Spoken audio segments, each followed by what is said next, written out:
Just make sure there's no noise in the background. Hi, everyone. My name is Georgette Truen.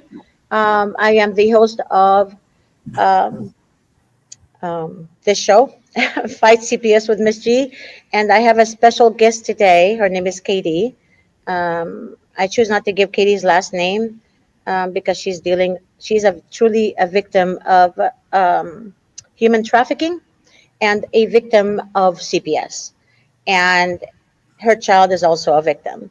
And I want Katie to share the story with everyone because we need to continue bringing awareness on how CPS operates and the measures that CPS takes to destroy families, innocent people, and they literally have no consideration whatsoever how much they're hurting the children and how much like literally alone just the drugs they give the children to keep them silent. It turns the children into drug addicts, literally. And then they end up blaming the parents. So basically, pharmaceutical companies make money, CPS makes money, the state makes money. I mean, judges make money. It's all called job security, therapists, doctors, nurses, court appointed attorneys, social workers. I mean, it's horrible. It's horrible what they do. It's truly horrible what they do. So I want Katie to share what she shared with me that literally broke me in pieces. And and I'm so sorry again, Katie. And please continue to share your story. And I want everyone to hear what you have to say. Well, I was human trafficked for 7 years, and I ended up losing my arm due to that. My trafficker got in a car accident after I had an infection, and the bone came out of the skin, and I had to go to the drug mart and get a one of them casts you when you sprain your wrist you put on the Velcro. Well, he made me put that on my arm for about 2 weeks and put the bone back in place. And by the time that I got to the hospital, they said I had like 36 hours to live. I needed blood transfusions and all types of stuff. And I ended up getting away from him by one of the victims getting help for us. There was 9 of us. And when we got away from him, I ended up testifying against him. Well, the courts had lied to me and said that I was going to get all my charges dropped because I had charges due to him. And they put me in jail for contempt for a $50,000 bond.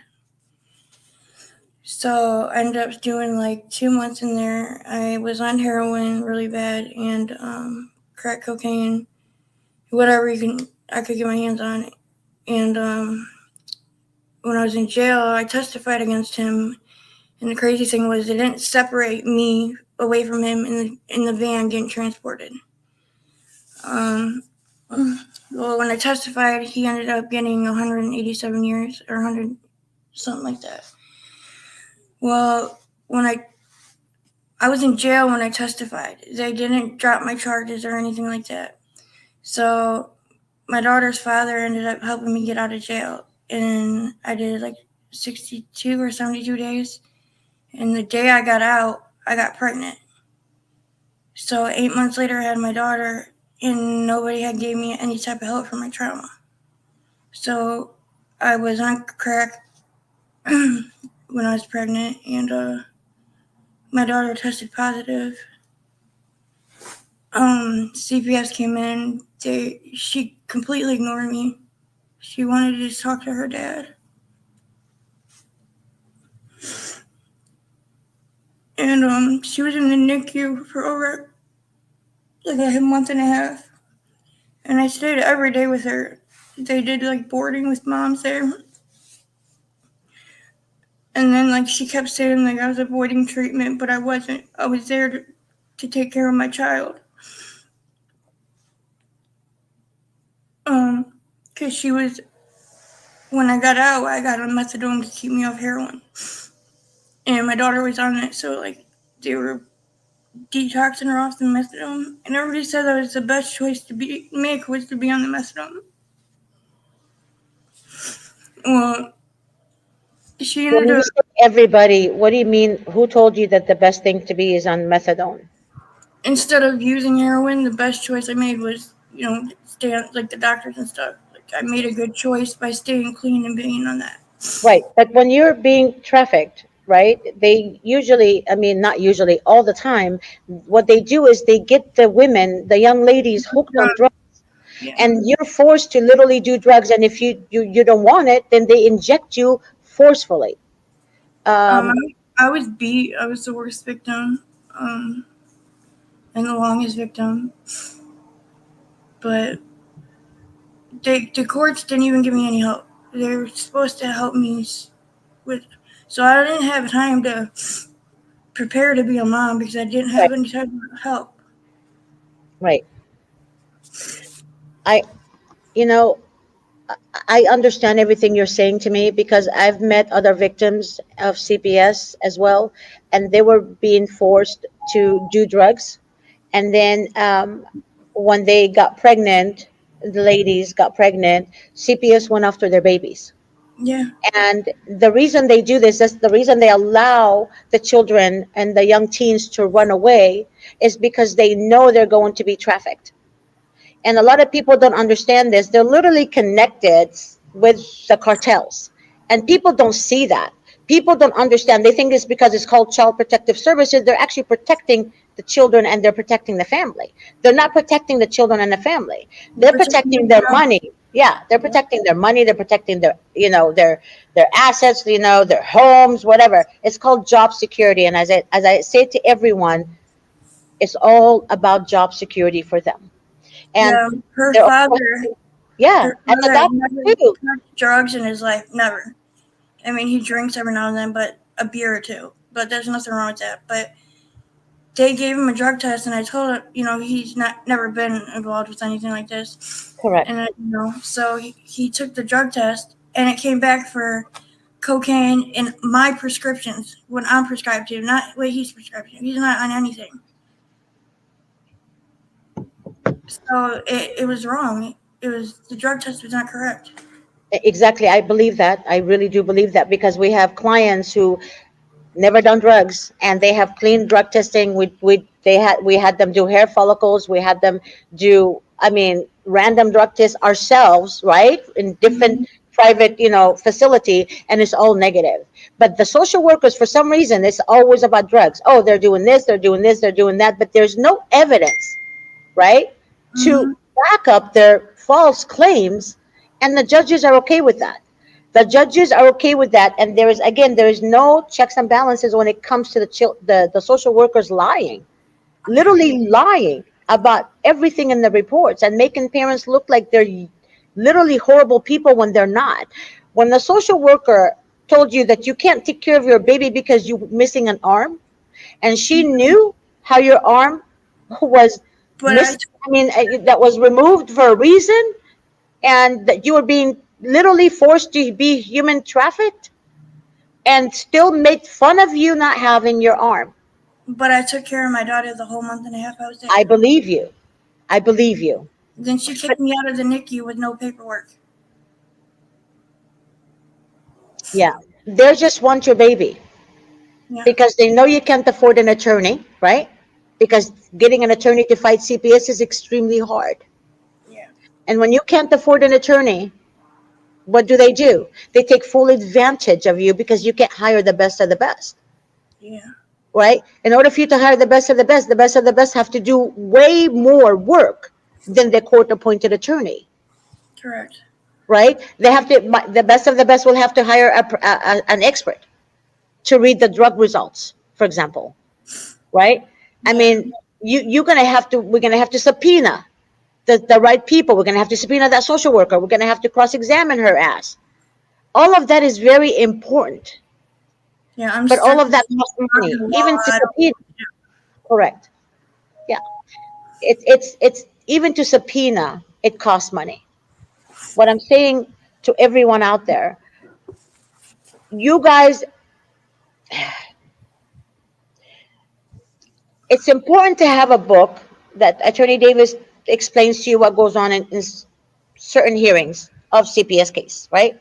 Mhm. Your job, if you can't afford an attorney, your job is to have paper trace from the beginning of your case to the end of your case.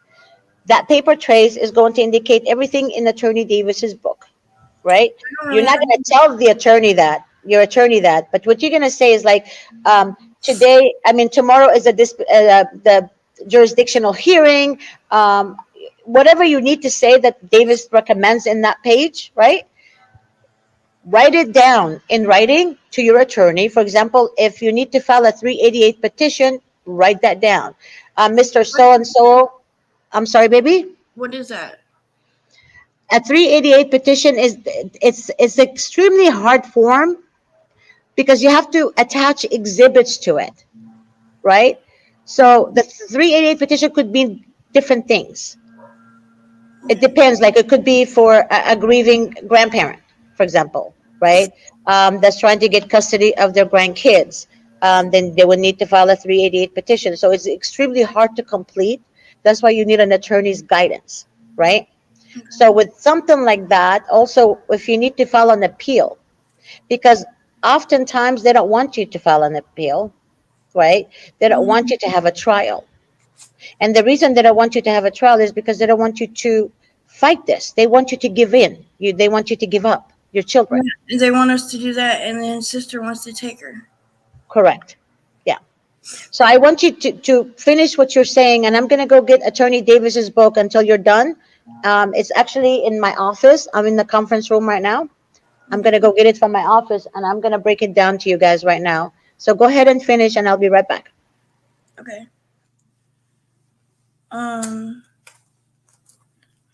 After I had my daughter, she was taken because she had her father do emergency custody. She kept telling him that she would go to the state if he didn't do that.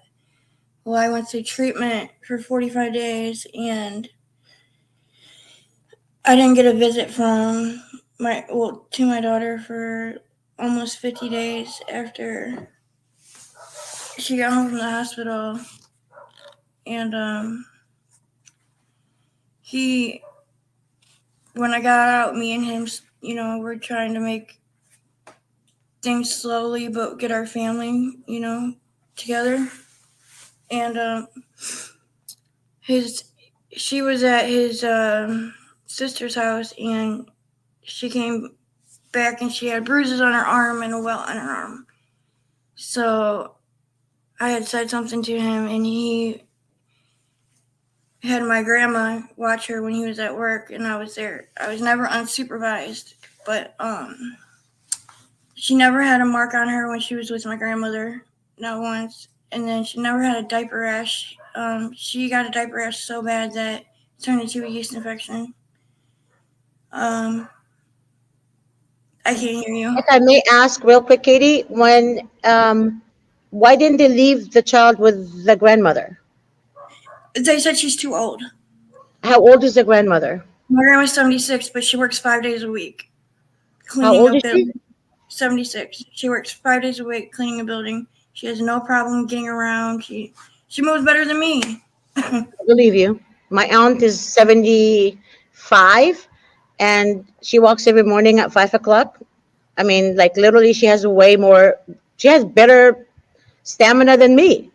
I'm being honest. I believe you, completely believe you. But I understand. But the reason, see, the thing is, what people don't understand, they don't want to leave the children with family members because, again, I'm going to say this to you. If they leave the child with a family member, they're going to lose the full incentives from the federal government. You understand? So the incentives are there when the children are placed in a foster home. So oftentimes what they do is they tell the family member after they turn them against the parents and by lies, they tell the family member to become a foster parent because they want to control them. Yeah, she's a little too close with the sister, the caseworker. She's always over there. It's just weird. They came in the house videotaping me. Um, we were about to close our civil case for 50-50, and as soon as that happened and they found out, I think they found out, then they came in here and said there was drugs in the house, and um, domestic violence. We've never had domestic violence, neither one of us, not even on Right. a record. And there was no drugs in the house. Hmm. And the cops were even here and seen that. Hmm. Well, they said that she said that she had to take our child because of the domestic violence and the drugs. But Hmm. where were they? So his sister had taken her, and the caseworker came here and told him and me that we won't get our child back together or back if he's with me. We're not allowed to be together. Okay, but do you have any family and friends other than your grandma and the other than the grandmother? Yeah, I got aunts and everything. My one aunt said she would take her, but Okay. I don't know how to do it because it's Okay, hard. no. Okay, it's not about what they don't want to do. We know they don't want to do it, okay? So let me explain more about the 388 petitions.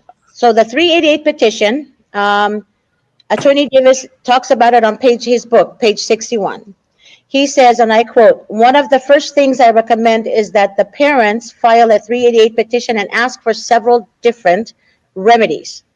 Most of most of the time, I request return of child, further family reunification services, additional visitation to increase the bond between the parent and the children, or placement of children with friendly relatives." Okay, the strategies and steps to implement some or all of these alternatives are beyond, let me finish, the scope of this book. Suffice it to say, you should discuss these things with your attorney. But unfortunately, your court appointed attorney will not do anything because he or she is not going to go beyond what is required of him or her. Okay? I'm saying that it's not in the book. So, the bonding study, for example, a bonding study between you and the children is extremely important. You should request that your attorney arrange such a study with local expert, and in some cases, the court may be willing to pay for it pursuant to Evidence Code Section 730. If not, you may have to cover it yourself. So there's the cost you have to cover yourself because most likely the judge is not going to approve it. They're not going to want to pay for it, right? Because they don't want to prove that you're a good parent to the children. So again, that's why it costs money. In order for you to fight, you have to put in the cost, right? And he said, Attorney Davis said, during this time frame, it becomes important that you have continuous and frequent visitation. This and other things that may help you stop or delay a termination of your parental rights, because that's what they aim for, is termination of your parental rights. Will most likely be fought by the social worker's attorney, and in a lot of cases by the children's attorney. So you're fighting literally the children attorney, social worker's attorney. You're fighting everyone in that court because everyone in that court don't want you to have your children, even the judge. And oftentimes people ask me, well, Miss G, I was trafficked and my child was born and now the social workers are after me and they told me because I was in CPS custody before. So there's a lot of kids your age and younger than you, Katie, who actually grew up in a system, and they wanted to have a life and get pregnant, or they were forced to be trafficked, and they come after their children, whether you're forced to be trafficked, whether you got married and you have a college degree or not, they I have a literally come after you. What? question. So if Mhm. me and her father got married, would that be better? I'm sorry, what? If me and her father were to get married, would that help our case? No, No. no. Okay. And that's why they said there's a domestic violence, right? Yeah. Yeah, No. So but there wasn't. There no. was no domestic violence. We have a client currently, Sacramento, no domestic violence. The wife never done drugs. Never. That's our case. But do you see what I'm talking about? There's no police report of domestic violence. There's no report of domestic violence whatsoever. So that's why it's important for your attorney to cross-examine that worker that wrote that there's a domestic violence. How did she get that information? And who gave her that information? If she writes down a name, for example, His sister said that the CPS worker told her to say that. I think. Do you have that message I'm though? sorry. His sister said the social worker told her to say that? Yeah. I believe that. I believe that. That's why I highly recommend having cameras in your home. Okay. It's so important for you to have cameras in your home. And make sure that you leave a sign outside that says this house is 24-hour surveillance. Because when they walk into your door and the sign is outside to the public, they can't by law tell you you can't record them. Right. Because there's a sign out there saying this house is 24-hour surveillance. So you walked in to my home, you're going to be recorded. Do you Correct. understand what I'm just saying to you guys? If you don't have that sign, they can easily tell you they don't want to be recorded, even though they're government officials, right? But they don't want to be caught lying on recording, on recorder. And the sister or the paternal aunt of your baby, she She didn't have any type of like any type of proof that the social worker told her that. I know she did. I believe me, I know. she But told that's her uh-huh. she told her or the dad that, and like the CPS worker walked in my house, and we text her like, "Was that you walking in our house uninvited?" She texted Mm-hmm. back and said the door was open. Wow. And then I had a safe care plan for women that have substance abuse when they're Mm-hmm. pregnant through Mm-hmm. the health department. She told me there's no such thing. See, all of that should be in as evidence, and your attorney has to submit this into court as evidence. That's why you have to do everything in writing with your attorney. Do you think Davis would talk to me? Um, so you already signed up for the school? I sent I I sent you the link. haven't signed up yet. Oh, okay. I'll send you the link again. I'll forward the same link again. I emailed you the link as soon as I got in the office. Okay, When and you and I spoke, yeah. so um That school, the school link I'm talking about, is not going to be on Wednesdays anymore. It used to be on Wednesdays, now it's on Saturdays okay, at 10 o'clock in the morning. So it's okay, going to be convenient for a lot of parents who are not, who work through the week, from Monday through Friday. So Saturday, I think it would be best for everyone. Where you can, it's $27, and it's a link, it's a Zoom link that you receive via email, and then you go in and ask Attorney Davis questions. okay, Okay, it's very important. The reason he's doing this is because he wants to accommodate a lot of people who can't afford him, and but he doesn't recommend you guys doing it on your own either, because it's like CPS has so much experience, demonic experience. It's their experience, like, you literally will drag you down to the ground. You can't beat them. You can't beat them unless you know what you're doing. yeah, Okay, their their demonic strategy is so bad. As you know, she told your sister, the sister of the father of your child, to say that there's a domestic violence. Do you know how many people recorded the social workers say that to them? How many well, relatives? well, I have about 18 family members well, I who called her recorded the supervisor, social workers and saying that. I called her supervisor, and then I told her I was calling her supervisor if I didn't get any help. So she supposedly switched me to a new caseworker, but Right. I went out. Well, I called the commission board for discrimination because I want to sue her. You can't. The thing is, don't threaten them. I'm not. They don't know this. Right. And don't tell anyone. If you want to sue them, you have to make sure you have your child back. Okay. Right? Because God forbid, if something happened to your child, God forbid, in their custody, where your child dies, then, and you don't have your child with you, then you can sue them then. But we're not hoping for that to happen. So the best thing is to fight, continue to fight to get your baby back. You already, I'm going to email you the book. Or did I email you the book, Katie? Did I No. email you the book link? I will include it with the school link. I will include the book for you. So that book, all you have to do is click on it, click on the link, and you can see all the pages. Okay. So Okay. This book, it became like, I don't know. I mean, I love my Bible, but this book became my Bible. I mean, shoot, I don't know how to explain it to you. I have notes. Um, I highlight everything. You see, I mean, it literally describes everything what happens from the beginning to the end of your case and Okay. what should, Do you how, uh-huh.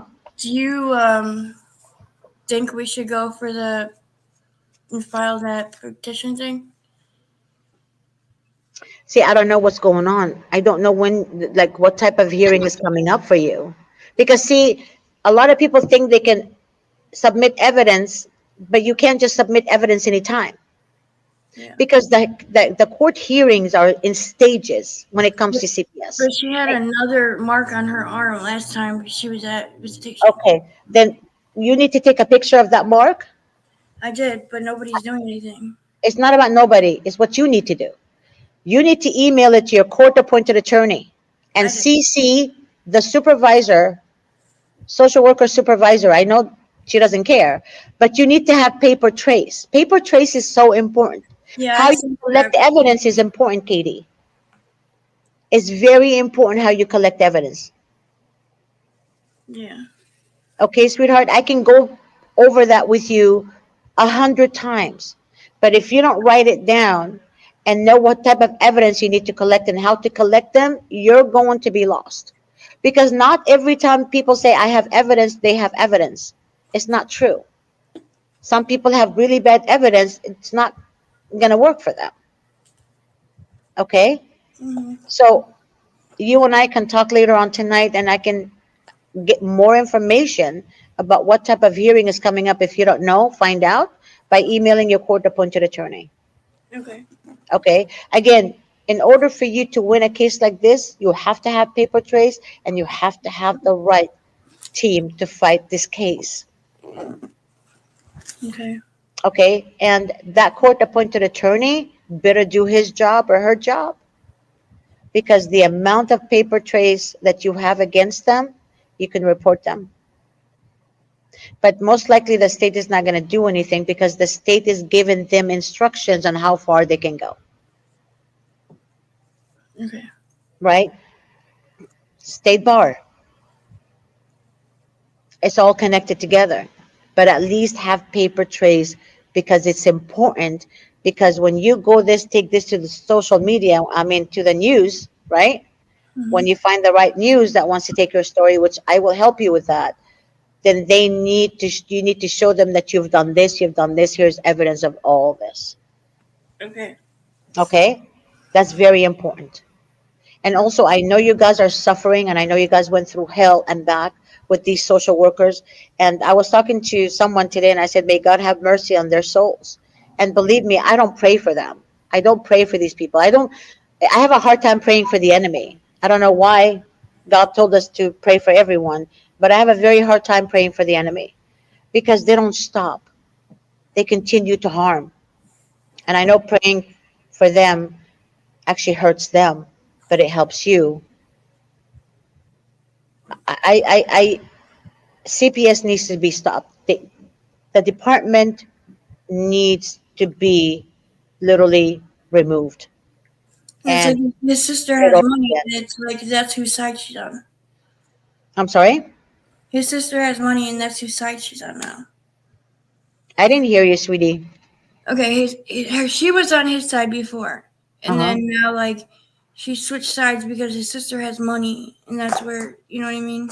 Yeah, she was never on his side. So what they do is they have the good cop, the bad cop attitude. So what they do, they say, "Oh, I'm on your side to get more information from you." Get it? And then she would talk to the other family members, and they're going to be like, "Oh, I'm on your side. I like you, and you should have the baby," and blah blah blah blah. But then, since when do you think a family member had to be a foster parent, right, in order for them to have the siblings? Right. Right? When I used to go to my grandmother's house gazillion years ago, I mean, my age, I'm camel age, but when I used to go to my grandmother's house, I never, my grandmother never had to, sign a document saying, "Yeah, I'll be your foster mom today." Yeah, You know, I'm not signing nothing.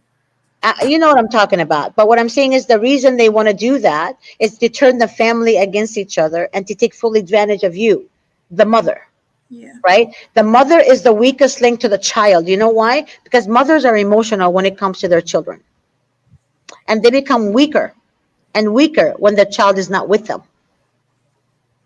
Do you feel me? So basically, they see that the mother's emotion and the mother's tears are, that means she's crazy. Exactly. If a mother's in the hospital for 48 hours watching her son or her daughter and she fell asleep or she dozed off because she's tired, she's on drugs. I kid you not. This is true story that I'm sharing with you guys. Is happening in our clients' cases, and it literally, the social worker would say the mother's on drugs. No drug test was given to her. She was in the hospital for 48 hours and she dozed off. This is why it's important to have the right CPS defense attorney backing you up and being your voice. Yeah. You guys, that the bad thing that we do as women and men, we tend to talk to the social workers a lot. We tend to treat them like they're God on earth, right? But the Mm-hmm. evidence should be submitted into court by your attorney to the judge, because when you go to appeal it, right? If the judge still makes the bad decision, sides with the social workers, you need to be able to appeal those evidence. I mean, to be able to appeal the decision, the judge's decision. But how can you appeal something that was never submitted into court? You can't. That's why your attorney needs to submit evidence into court accordingly. Yeah.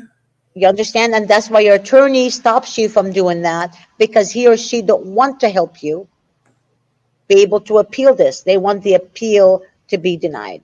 Also, it's important to have a trial. Trial is so important, but oftentimes the attorneys don't want to have a trial, the court appointed attorneys. You ask for one?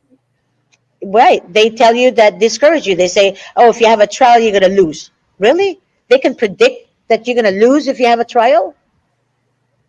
What does that tell people, though? What does it tell people? They don't Apparently. want to do their job. They did not submit the evidence. And also, when they tell you they subpoenaed certain people to testify under oath and to be cross-examined, and you ask these people, were you subpoenaed to appear in court, they will say no. So what they do is they lie to the parents, say that they subpoenaed your therapist, they subpoenaed the nurse, they subpoenaed the investigative social worker, and they were not subpoenaed to go to court. Correct.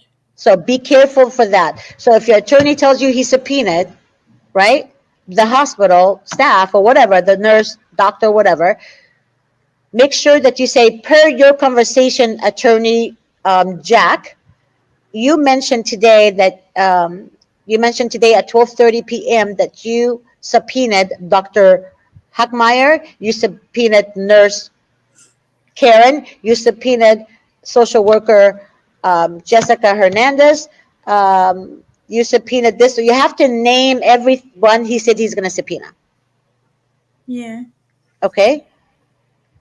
So please understand that if you don't have it in writing, you need to be able to even print them all out, take it to court with you. Every time you have a court hearing, take everything to court.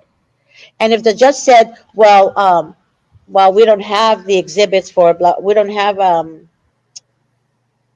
a witness list, we don't have this, we don't have that, then you print it out, the email that you send your attorney and say, well, your honor, I send the witness list names, phone numbers, and addresses to my attorney a month ago, right? Right. On April 16, 2024, example, Yeah. at 1:34 p.m. And the attorney acknowledged this form, I mean, my email on uh, July, right? And then you say the date and the time and when he replied to the email. So it took him from this day to this day to reply, and still no witness list was ever submitted into court, because the attorney has to submit witness list, right, of who's going to be witnesses on your case. Yeah. Right. So again, there's a lot involved, you guys. The legal world is so broad, and it depends on your case, and it depends on what was not going on. And I mean, what wasn't done correctly in on your case. Your attorney, depending on who you hire, will have to come up with a certain different strategy in order for he or she to be able to connect the dots for you. But oftentimes they make your cases so complicated that it takes more money in order for the attorney to collect evidence, Right. right? Hmm. Right. So there's always hope. But the reason they want to divide you from your family is because they don't want you to have any financial help whatsoever. That's crazy. Whatsoever. So if they know that the father of your child is rich, for example, they're going to put her on a pedestal, and they're going to put her under their arms to protect her from Yeah. ever siding with you and the dad. And then when the right time comes, they're going to go against her, right? Because they're going to now tell her to get her foster license. And then once she get her foster license, then they will hold her accountable for everything.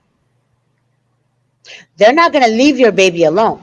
What they're going to do, they're going to wait a year or two or three. They're going to go to her and say there was an anonymous call made. They're going to do the same thing they did to you. Then they're going to remove the baby from her, put the baby in another foster home that wants to adopt. And then that's called recycling, meaning they get more money from the federal government because now they have the baby back again. And then now they're going to get more money from the federal government. Right. And then they're going to destroy her license where she cannot ever be a grandmother to her grandkids, or she can be around children ever. We have foster parents who are clients, our clients who actually are fighting the system because of that. And they were family members that became foster parents. I And don't this, think they can keep doing that to families, though. It doesn't. I'm sorry? I don't. It hurts the kid more than it hurts anybody. Yeah. It's detrimental to the children to be away from family, period. And it's more detrimental for the child to be away from their mom. And I'm being honest with you. There's a connection. Like, you know, the child's DNA, whether the child lives in your stomach or not, whether you have an abortion or not, the child's DNA stays in your child's DNA stays in you for the rest of your life. Really? Yes. So if you had a miscarriage 5 years ago, that child's DNA is still inside you. That's It crazy. doesn't go anywhere. So this is why it's amazing how, mothers are created to give birth, to give life. Because no matter what, that baby is life.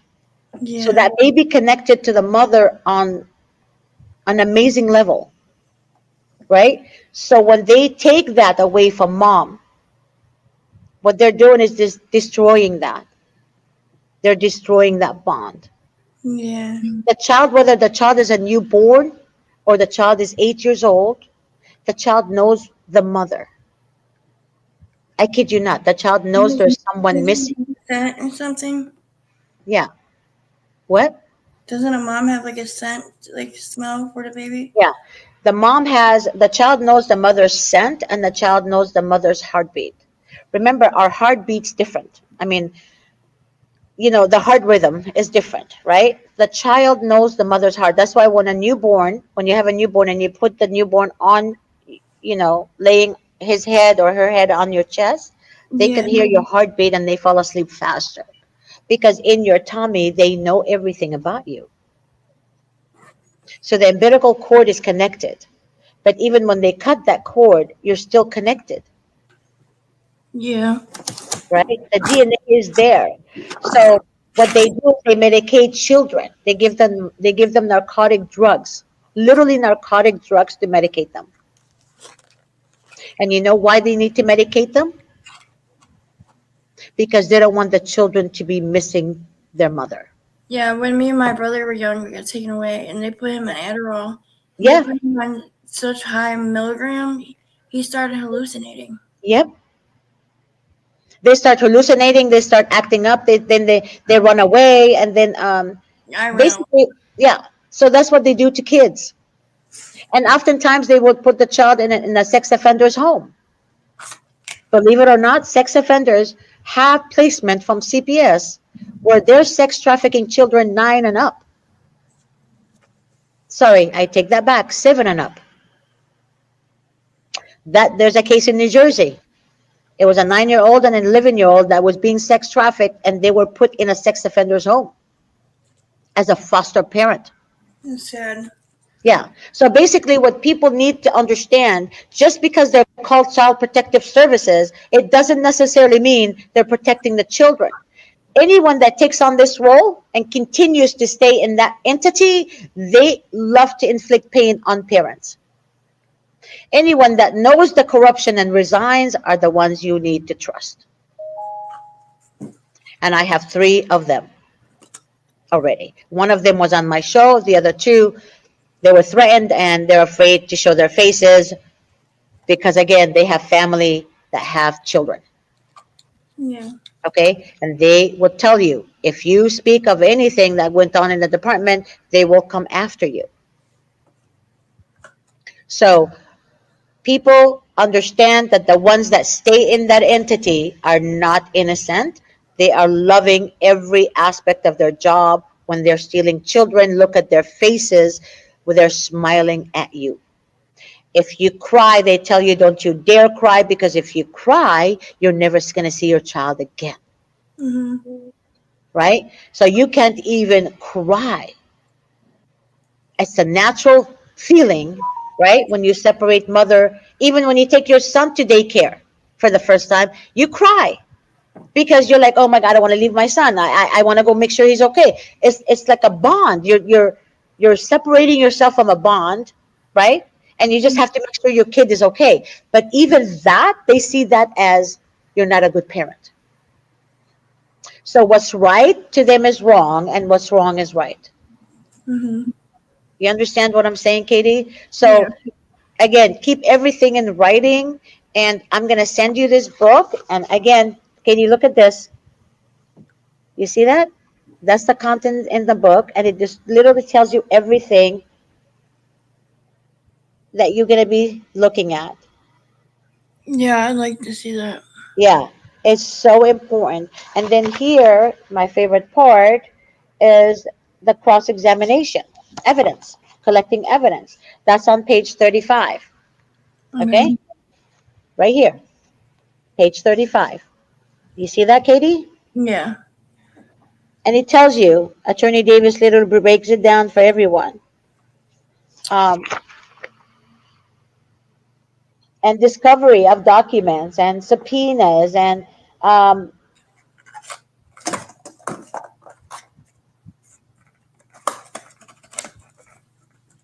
okay, here, this is important for everyone to know. On page 36, Attorney Davis states, um,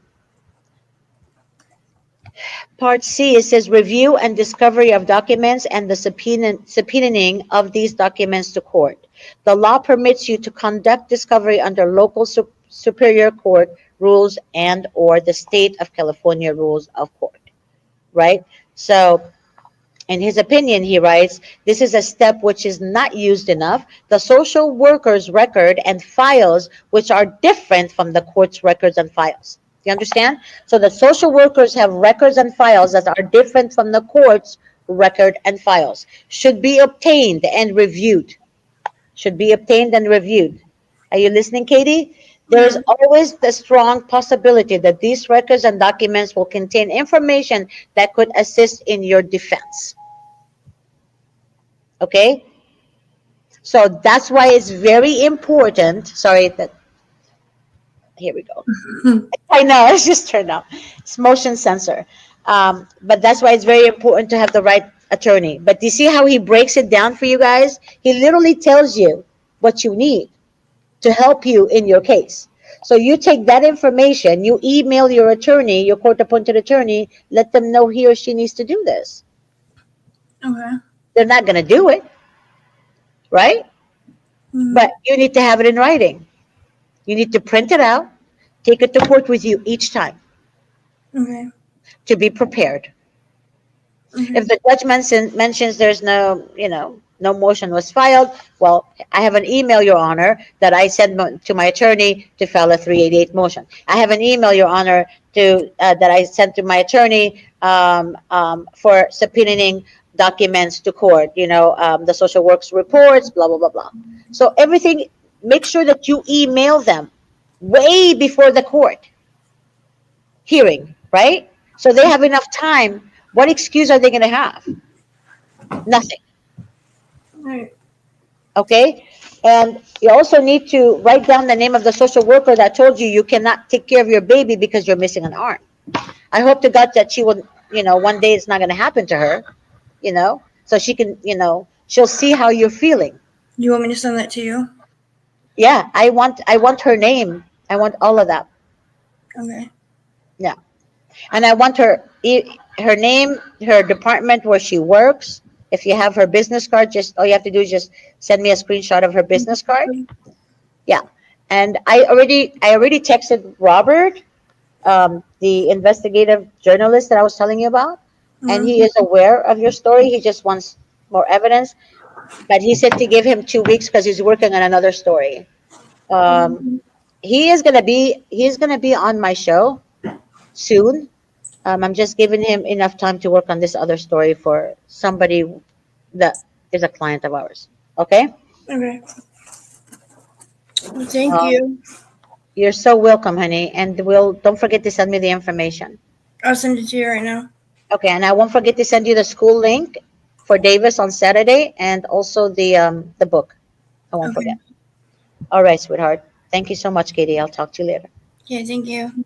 Bye bye.